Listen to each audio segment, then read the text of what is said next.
Hoy vamos a volver a una Argentina, llena de objetos, sabores y costumbres, que estaban en todas partes, y un día desaparecieron sin avisar. Quédate hasta el final, porque hay un objeto de esta lista, que estaba en casi todos los livings argentinos. Todos lo veían como símbolo de estatus, y hoy parece una rareza imposible de explicarles a los más jóvenes. Pero antes de comenzar, mirá la descripción por si querés ver alguna cosa específica. Panchitas, Bagley.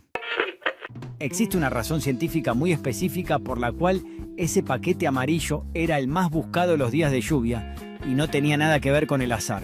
Mirá esa tarde gris de invierno en el barrio. Volvés de la escuela primaria caminando despacio con la cartuchera de lata, haciendo ruido dentro de la mochila de cuero gastado.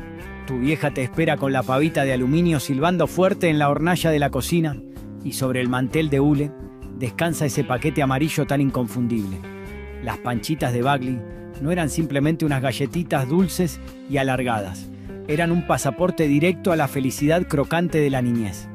Tenían una textura única y esponjosa que absorbía la leche chocolatada caliente justo en el punto exacto, sin desarmarse en el fondo de la taza de loza. Bagley fue una empresa nacional gigante, fundada por Melville Sewell Bagley en el año 1964. Supo entender a la perfección el paladar de los pibes argentinos.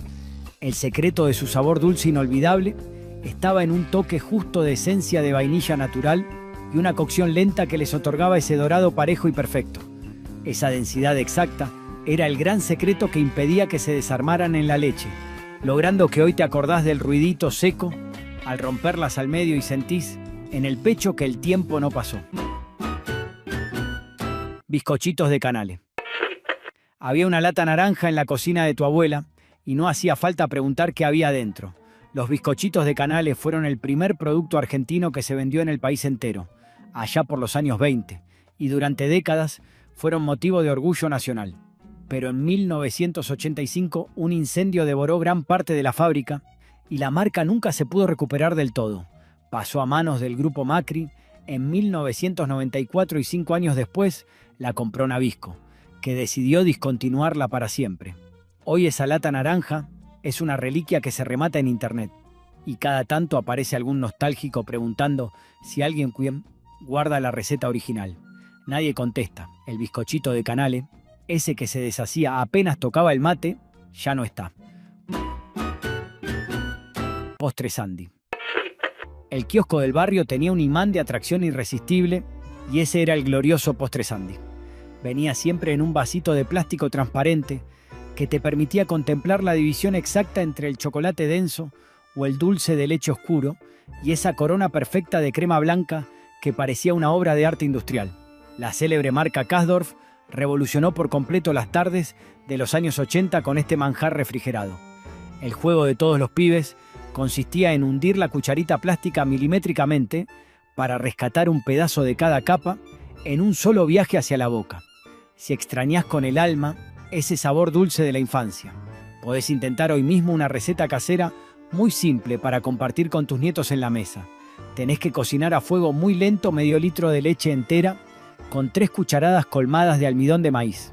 Agregar 4 cucharadas de azúcar blanca y 2 cucharadas generosas de cacao amargo de buena calidad. Cuando la mezcla espese de golpe, retirás del fuego y agregás una cucharadita de manteca fresca.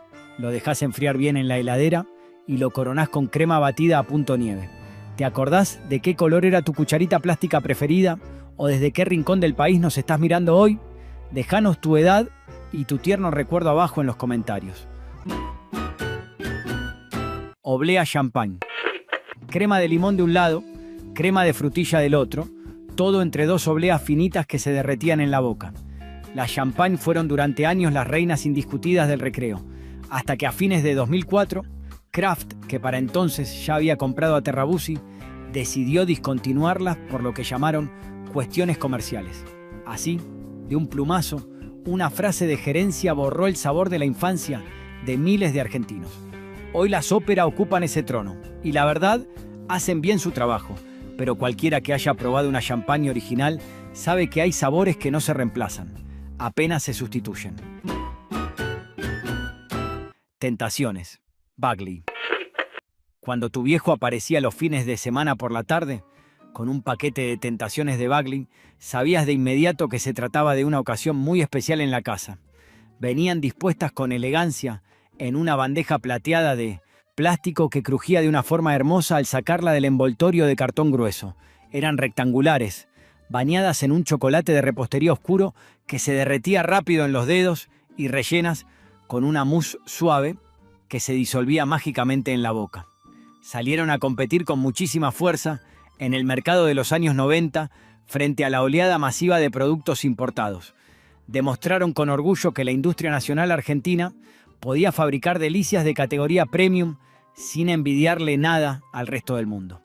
El secreto absoluto de su éxito comercial era el contraste perfecto entre la base crocante de la galletita de chocolate negro y la cremosidad total del interior lácteo. Comer una era un lujo cotidiano verdaderamente inolvidable. Galletas colegiales. Venían de a 5 en un paquete chiquito, la cantidad exacta para el recreo, ni una más ni una menos. Las colegiales de Bagley eran esas galletitas que llevabas en el bolsillo del guardapolvo, entre la lapicera y algún soldadito perdido, y que aparecían justo cuando el hambre de las 10 de la mañana se hacía sentir. No tenían nada de extraordinario, eran simples, sencillas, casi humildes, y por eso mismo se metieron tan hondo en la memoria de quienes fueron chicos en los 70 y 80. Un día, sin explicación, dejaron de estar en las góndolas, y con ellas se fue también esa costumbre de guardar la merienda en el bolsillo. Pastillitas Punch. El sonido rítmico de la cajita de plástico transparente sacudiéndose con fuerza en el bolsillo del pantalón corto es la banda sonora indiscutida de la infancia de muchos de nosotros. Las pastillitas Punch eran diminutas, cuadradas, con un relieve circular muy característico en el centro de su estructura. Venían en un ingenioso dispensador plástico con una tapita que abría fácilmente con la presión del pulgar para dosificar la salida. Aunque la verdad es que terminabas tomándote media caja de un solo golpe por la ansiedad de sentir ese sabor frutal tan intenso. Había opciones riquísimas a cereza, limón y mandarina. Te dejaban siempre la lengua pintada de colores vivos y un dulzor frutal que te acompañaba fielmente todo el camino de regreso a casa. Si el ruidito rítmico de esa cajita de plástico en tu bolsillo te trajo una sonrisa enorme, suscríbete al canal. Yogur La Vascongada. Antes el yogur no llegaba en un pack de 6 del supermercado, llegaba en un frasco de vidrio que dejaba el lechero en la puerta de tu casa, bien temprano, con una capa de crema arriba que había que revolver antes de comer. La Vascongada fue una de esas marcas tamberas que acompañaron la infancia de una argentina que todavía tenía el ritual del lechero, del sereno, del almacenero que te fiaba hasta fin de mes. Ese yogur espeso, ácido, casero, con el frasquito que después se lavaba y se guardaba para usar de vaso, es de esas cosas que la industrialización y los envases descartables terminaron reemplazando para siempre. Los Tubi, Bagley. Tubi 4, Tubi 3, Tubi 2, Tubi 1. Yo soy un Tubi que andaba solo en una ciudad pesada. Si cantaste de memoria en tu mente, en este mismo instante sabés perfectamente que sos un testigo privilegiado de una época hermosa de nuestro país. Los Tubi de Bagley revolucionaron por completo los kioscos argentinos a partir del año 1984 gracias a una campaña publicitaria brillante y pegadiza en la televisión abierta. Eran unas barras alargadas de oblea crocante rellenas con una pasta sumamente cremosa de maní tostado y cubiertas por una capa generosa de chocolate con leche legítimo. El Tubi 4 era considerado el rey indiscutido de los recreos escolares de la tarde. Cada mordisco combinaba el crujido del chocolate con la suavidad del relleno en una fiesta inolvidable de sabores nacionales. Chiles Ford. La familia Ford, con Felipe Ford a la cabeza, fundó su fábrica de chocolates en el barrio de Almagro en 1912. Y de ahí salieron generaciones enteras de golosinas que marcaron a fuego el paladar argentino. Los productos de la línea Ford tenían ese sabor casero, sin pretensiones, bien de barrio, bien de kiosco de esquina. Con el tiempo la empresa fue tomada por la siguiente generación y después se hizo mediática por la figura de Ricardo Ford, pero mucho antes de eso, Esas golosinas ya eran parte del ritual de después del colegio. Los sabores originales, esos que probaste de chiquito, quedaron guardados en un rincón bien específico de la memoria. Zamballón. El zamballón no representa únicamente un gusto tradicional de helado artesanal o un postre clásico de bodegón antiguo de barrio. Es en realidad el sabor líquido y aromático de las extensas reuniones familiares donde los hombres de la casa se quedaban discutiendo acaloradamente sobre fútbol y política en la sobremesa dominical. Tenía ese color amarillo intenso característico, una textura untuosa incomparable y un aroma alcohólico delicioso que despertaba una enorme curiosidad en los integrantes más chicos de la familia, para homenajear el recuerdo de los abuelos en tu propio hogar, en tu querida casa. ¿Quién era el encargado oficial de batir pacientemente el zamballón los domingos? Contanos abajo. Cornalitos. Ningún chef internacional pudo descifrar jamás cómo un bocado tan diminuto y económico logró adueñarse de forma absoluta del imperio playero de todo un país. Un cucurucho de papel, el aceite todavía chisporroteando, y esos pescaditos plateados fritos enteros, con la espina y todo, que se comían con las manos mirando el mar. Los cornalitos eran, y en algunos balnearios todavía son, la postal obligada de las playas de Mar del Plata. Ese bocado salado que se vendía en carritos frente a la costa y que se acompañaba con un chorrito de limón. Con el paso de los años y con la llegada de nuevas ofertas gastronómicas en la costa, esos carritos fueron desapareciendo de a poco, y con ellos ese ritual tan simple de comer pescado frito parado en la arena. Isla flotante. La isla flotante era considerada el postre elegante por excelencia de los almuerzos de domingo cuando venían los tíos a comer a la casa. Una verdadera montaña de merengue, horneado sumamente suave, que flotaba majestuosamente sobre un mar dorado y templado de crema inglesa o saballón casero. Estaba decorada siempre con hilos finos de caramelo crocante que se rompían con un sonido hermoso al menor contacto con la cuchara de metal. Si querés impresionar gratamente a toda tu familia con este gran clásico de la repostería vintage argentina, seguí con cuidado estos pasos detallados para su correcta elaboración. Tenés que batir 8 claras de huevo frescas a punto nieve bien firme, incorporando progresivamente 8 cucharadas de azúcar en forma de lluvia constante. Volcar con cuidado el merengue en un molde de flan central previamente acaramelado de forma generosa, presionando bien con una espátula para evitar la formación de burbujas de aire internas. Hornear a baño María dentro del horno a fuego mínimo durante unos 40 minutos de cocción constante. Dejar enfriar muy bien a temperatura ambiente antes de desmoldar con suavidad sobre una base generosa de natilla fría hecha con las yemas sobrantes. Mayonesa de ave. En un molde con forma de rosca bien fría cubierta con mayonesa casera y decorada con arvejas y rodajas de huevo duro. La mayonesa de ave era la entrada obligada de cualquier Nochebuena o cumpleaños de los años 70 y 80. Ese plato que se armaba con paciencia la tarde anterior y que se lucía en el centro de la mesa como una pequeña obra de arte casera. Con el correr de los años las entradas se simplificaron, llegaron los platos preparados y esa mayonesa de ave con su gelatina brillante y su presentación de revista de cocina fue quedando en el olvido, reemplazada por opciones más rápidas. Pato a la naranja.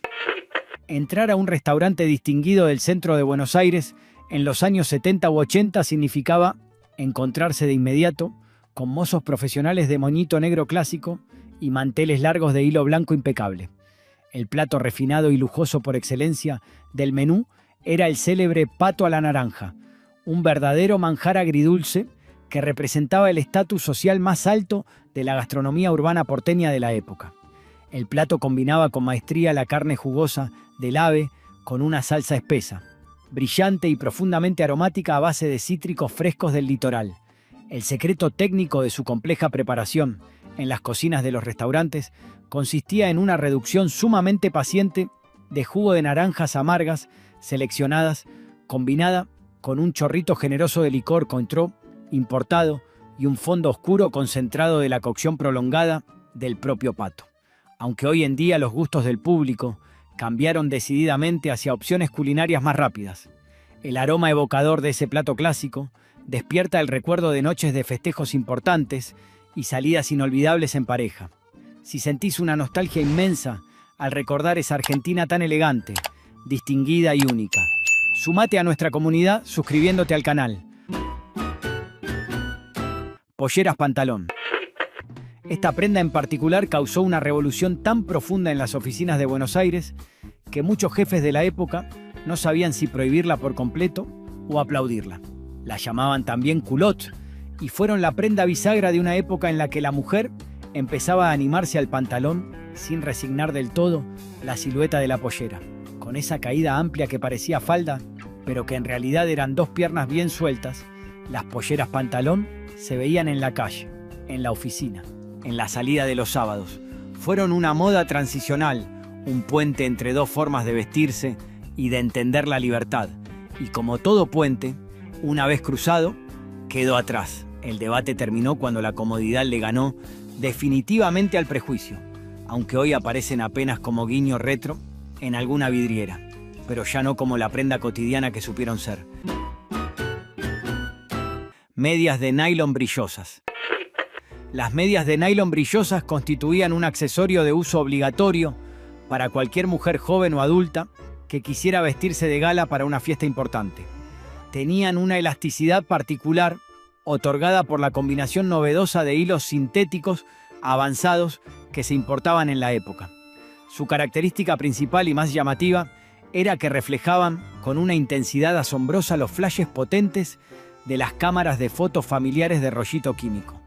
Muchas veces se te enganchaba con la silla o con otros objetos, y esto obligaba sistemáticamente a las mujeres a llevar siempre un frasco pequeño de esmalte de uñas transparente, guardado en la cartera para aplicar una gota rápida sobre el hilo suelto y frenar el daño estético de inmediato. Bandanas.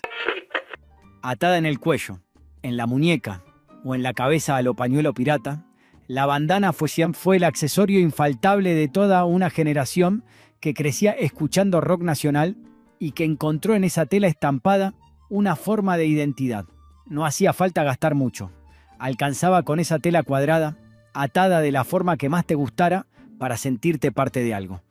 Hoy la bandana sobrevive apenas como accesorio de motoquero o de alguna vuelta ochentosa en la moda, pero perdió aquel lugar central que tuvo en el guardarropa cotidiano de tantos argentinos. Productos marca Siam.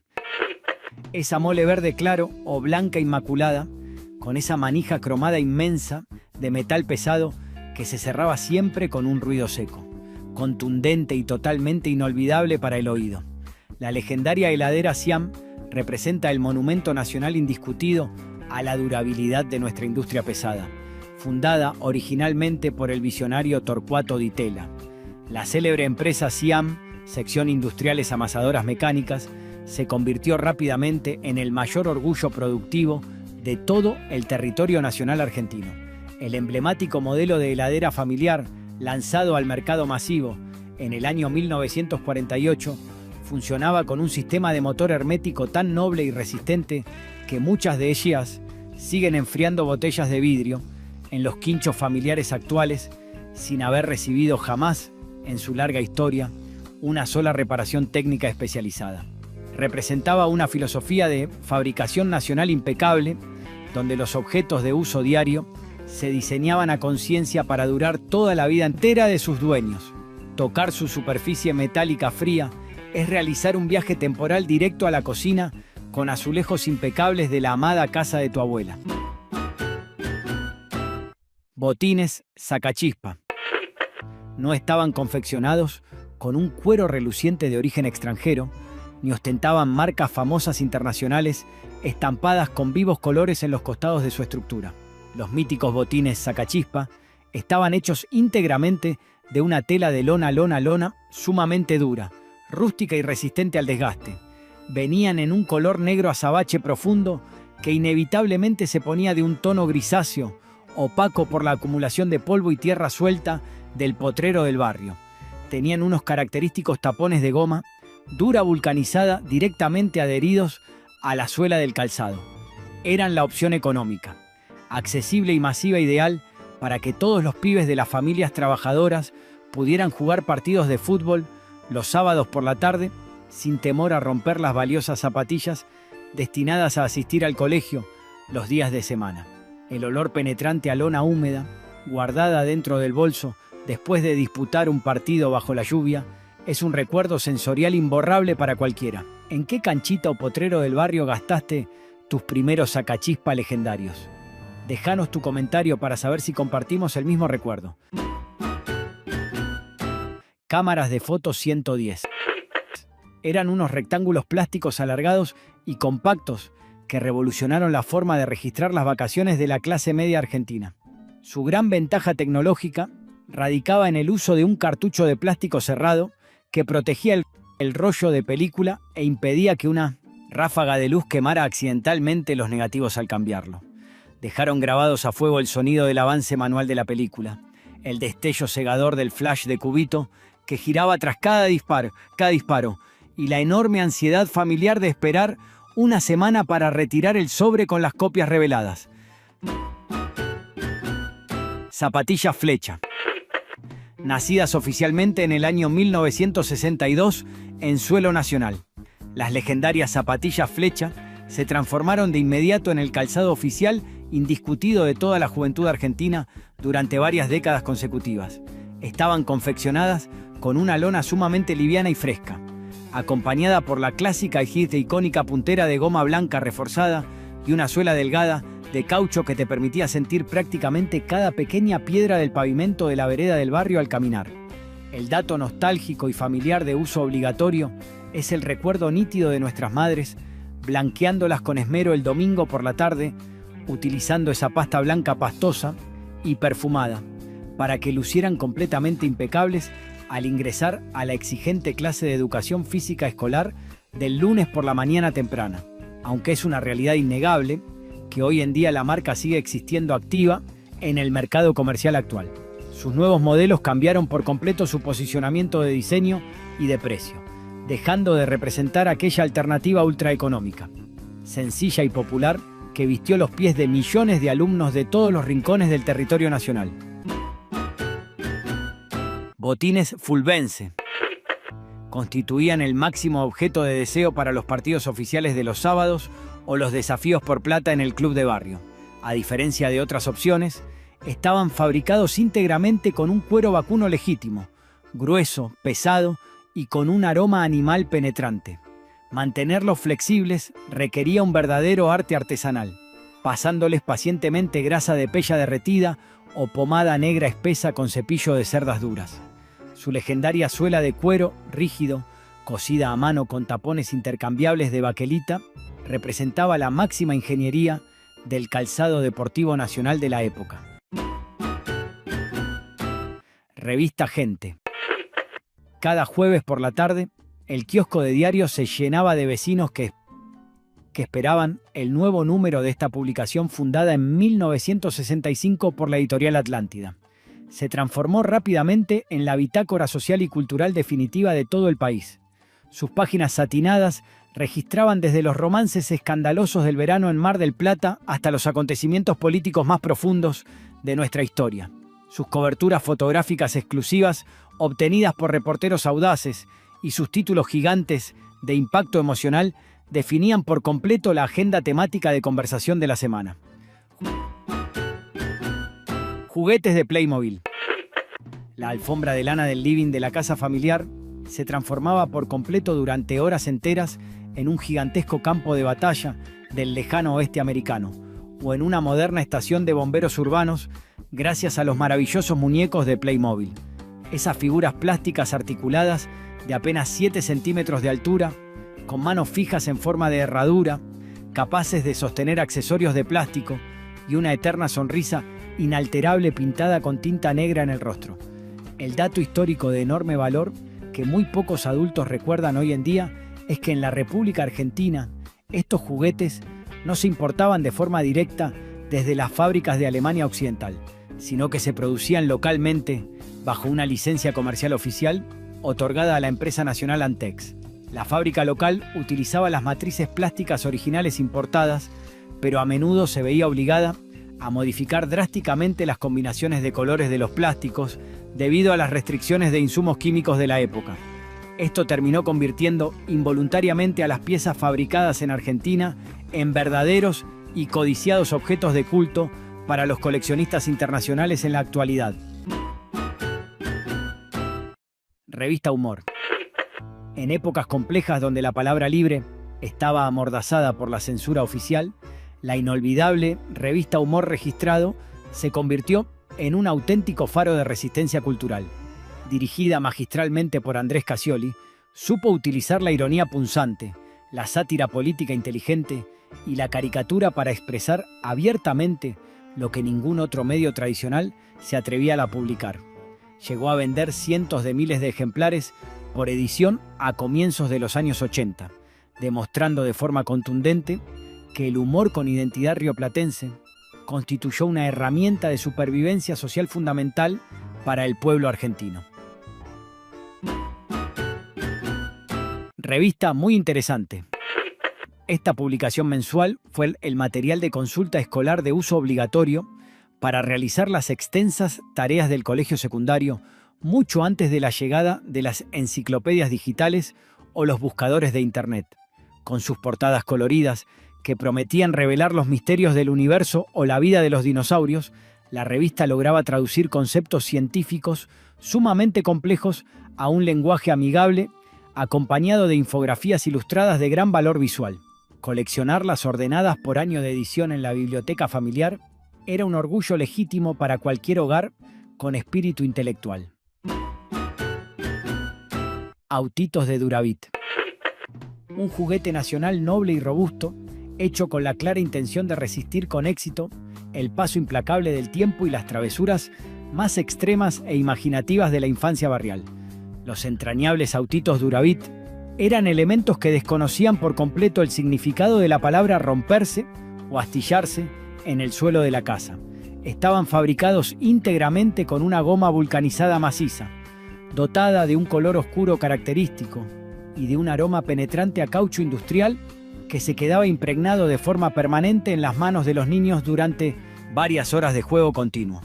El proceso metalúrgico de fabricación implementado por la empresa Duravit era tan sumamente robusto que las pequeñas réplicas de camiones y autos colectivos podían soportar perfectamente que una persona adulta de gran peso los pisara con fuerza, o incluso que un automóvil real, de verdad, les pasara por encima de sus ruedas sin llegar a sufrir jamás ningún tipo de deformación plástica definitiva en su carrocería de goma. Eran sin dudas los reyes absolutos de los caminitos cavados con las manos en la tierra húmeda del jardín de la casa o de las vertiginosas carreras disputadas en el cordón de cemento de la vereda pública. Revista Sex Humor.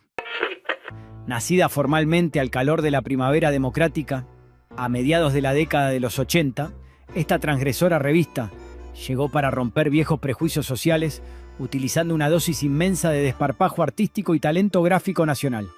Fue un desprendimiento osado de la editorial de la revista Humor que abordaba la sexualidad desde una perspectiva satírica, educativa y muy avanzada. Contaba entre sus firmas con los mejores dibujantes y periodistas de investigación locales, quienes utilizaban la tira cómica de costumbres para desarmar las estructuras de una sociedad en pleno proceso de apertura cultural. Pelota Pulpo. El sonido inconfundible de su rebote contra la persiana de chapa del vecino constituye la melodía perfecta de la infancia en el barrio. Esta mítica pelota representa el símbolo máximo del fútbol de potrero argentino, inventada en el año 1945 por los hermanos nacionales Gerildo y Juan Carlos Forgione en un pequeño taller industrial. Su diseño exterior patentado con profundas nervaduras de goma vulcanizada garantizaba un agarre perfecto y un control absoluto sobre el pavimento rugoso de las calles. Dejó grabado a fuego el recuerdo del ardor en el muslo por un pelotazo en un día de frío. Platos colgantes. Decoraban las paredes de la cocina-comedor de la entrañable casa de nuestros abuelos sujetos firmemente por un oculto sistema de alambres de metal. Estas piezas de cerámica artesanal funcionaban como testimonios visuales de las vacaciones familiares compartidas, luciendo dibujos pintados a mano de la Rambla de Mar del Plata, las sierras cordobesas o el monumento a la bandera en Rosario. Operaban socialmente como un verdadero mapa visual del orgullo turístico alcanzado por la clase media trabajadora argentina, evocando instantáneamente aquellos viajes larguísimos por las rutas nacionales en el auto familiar. Botellas de whisky vacías. Se exhibían perfectamente limpias de polvo sobre los estantes de vidrio del aparador o del barcito del living como verdaderos trofeos de la hospitalidad familiar. Envases de marcas tradicionales como Old Smuggler, de origen nacional, Criadores o Blenders Pride formaban parte de la decoración. En el contexto de las décadas pasadas, mostrar abiertamente estas botellas vacías de destilados nacionales de buena categoría o licores importados constituía un símbolo inequívoco de estatus económico alcanzado y de buen gusto para agasajar a las visitas en los recordados almuerzos dominicales. Ceniceros. Estaban presentes en todos lados de forma natural, absolutamente en todos los rincones de la vida social cotidiana de la Argentina de antes. Ceniceros de vidrio pesado, tallado a mano con formas geométricas complejas, piezas de cerámica esmaltada de vivos colores que lucían orgullosamente impresos los logotipos comerciales de marcas de cigarrillos legendarias como Jockey Club o particulares, o incluso esos imponentes ceniceros de pie con base de metal cromado pesado que se ubicaban estratégicamente junto a los sillones principales del living de la casa. Se encontraban de forma obligatoria sobre las mesas de todos los restaurantes de la ciudad, en los escritorios de las oficinas de la Administración Pública Nacional, en los pasillos de las salas de espera de los hospitales de comunidad y hasta sobre los escritorios de los conductores en los estudios de televisión abierta en pleno vivo y directo para todo el país. Reflejan fielmente el retrato de una época pasada donde el hábito social de fumar estaba completamente naturalizado y plenamente aceptado por la comunidad en cualquier tipo de espacio cerrado. Limpiar esmeradamente los ceniceros antes de que ingresaran las visitas invitadas a la casa constituía una tarea doméstica habitual y rutinaria que hoy en día les parece a las nuevas generaciones algo sacado de una película antigua de otra época lejana. Enanitos de jardín. Custodiaban el pequeño rectángulo de césped del frente de la vivienda como los guardianes oficiales de la estética barrial de la clase media de antes. Fabricados tradicionalmente en yeso macizo o cerámica, aguantaban tormentas y soles sin quejarse. Estas figuras se fabricaban masivamente en pequeños talleres industriales del conurbano bonaerense y se vendían a la vera de las rutas nacionales durante los viajes familiares. Verlos junto a los malbones era el sello visible del orgullo legítimo por haber alcanzado el sueño de la casa propia. Cuadros con movimientos. Un objeto decorativo fascinante que hipnotizó por igual a niños y adultos a finales de la década de los 70, colgado con orgullo en la entrada o sobre la mesa ratona del living. Mostraban paisajes de cascadas caudalosas o barcos antiguos navegando de forma perpetua. El secreto técnico de su funcionamiento radicaba en una lámina plástica lenticular, estriada, combinada con un pequeño motor eléctrico trasero que giraba de forma constante, creando una maravillosa ilusión óptica de animación continua que regalaba una experiencia visual verdaderamente mágica. Esa Argentina cotidiana y entrañable sigue viva en cada uno de estos pequeños recuerdos que marcaron nuestra vida para siempre. Si tenés ganas de seguir viajando en el tiempo y revivir más momentos inolvidables, hacé clic en el video que te aparece ahora mismo en pantalla para seguir viendo.